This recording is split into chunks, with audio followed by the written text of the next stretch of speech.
अभ्यास मी शेमडी होते प्रॉपर. माझं लग्न झालं आय स्वेअर ते आमच्यामध्ये सगळ्यात जास्त कमवतं. मला करिअर आलं थोडंसं MPSC आणि UPSCजमध्ये. हे क्षेत्र अचानक भयानक मी याच्याकडे वळले. इतक्या चांगल्या प्रकारे तिने मला सांभाळलं की तिच्या सगळ्या स्वप्नांना तिने बाजूला ठेवलं. मी मूळची आहे चिपळूणची, मी कोकणी आहे, मी कोकणची आहे आणि मी इंजिनियर आहे बाय प्रोफेशन. आणि मला voice of the collector, deputy collector त्याच्या मी एक्झाम्सही देत होते.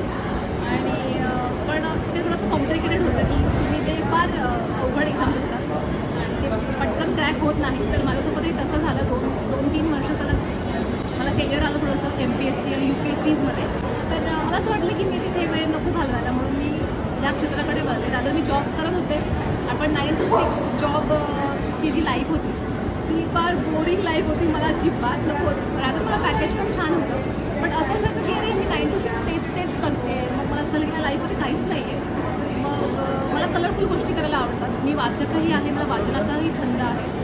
तर मग हे क्षेत्र अचानक भयानक मी याच्याकडे वळले आणि मला आवडलं. याच्यामध्ये नवीन लोकांना तुम्ही दररोज भेटता, नवनवीन गोष्टी तुम्ही करता. प्रत्येक वेळी प्रत्येक गोष्टीची स्टोरी किंवा जे असेल ते सगळं नवीन असतं आणि मला हे करायला फार आवडत गेलं. तसं मी याच्याकडे वळले आणि मला माझंच नाही कळलं मी इथपर्यंत पोहोचले आज. Thank God. माझ्या पप्पांना शिक्षणाची फार आवड आहे. माझे पप्पा स्वतः इंजिनियर आहेत. माझा भाऊ देखील आहे. आम्ही 3 जण आहोत. मी सगळ्यात मोठी आहे. मी इंजिनियर आहे. माझी छोटी बहीण आहे. तिने MBA केलं आहे, मास्टर इन बिझनेस ॲडमिनिस्ट्रेशन. तर ती स्वतःचा बिझनेस रन करते. ॲक्च्युली तिचे मल्टिपल बिझनेस आहेत. स्वतःचं केक शॉप आहे, केक ब्रँड आहे चिपळूणमध्ये, खूप फेमस आहे, फ्रॉम तेजूस ओवन म्हणून. त्यानंतर तिचा मेहंदीचं पेज आहे. तिने मेकअप आर्टिस्टचा पण कोर्स केला. तर ओव्हरऑल तिचं पॅकेज असते. लग्नाचा केक असेल किंवा मेहंदी असेल किंवा तुमचा मेकअप असेल तर तो तिचा बिझनेसही रन करते. आणि आय स्वेअर ते आमच्यामध्ये सगळ्यात जास्त कमवते.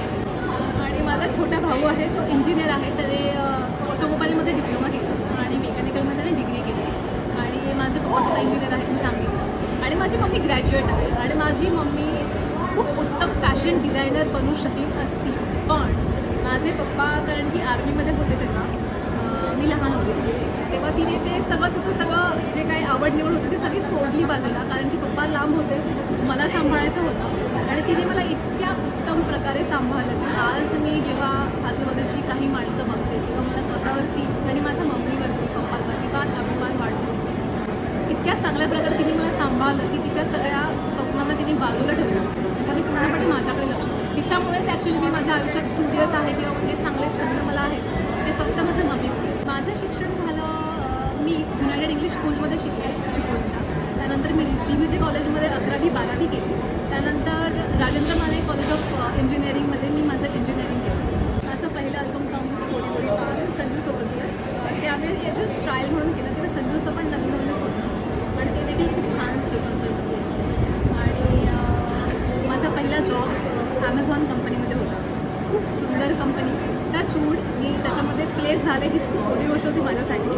तिथलं work environment everything was me 60,000 माझी सॅलरी होती. 60,000 इन्सेंटिव्स वगैरे सगळं धरून.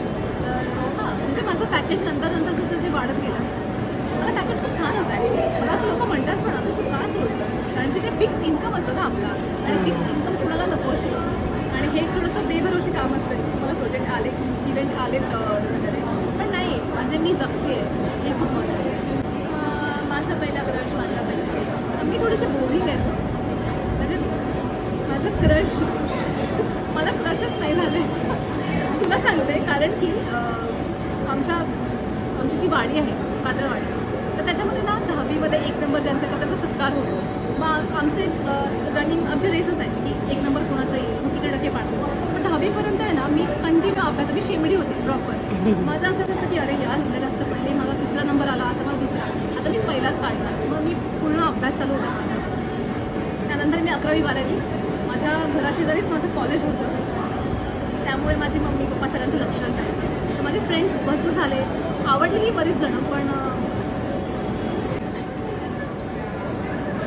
माझी अशी कोणती गोष्ट माझं लग्न झालं ही गोष्ट लोकांना बऱ्याच जणांना माहीत नाही आहे लॉकडाऊन नंतर.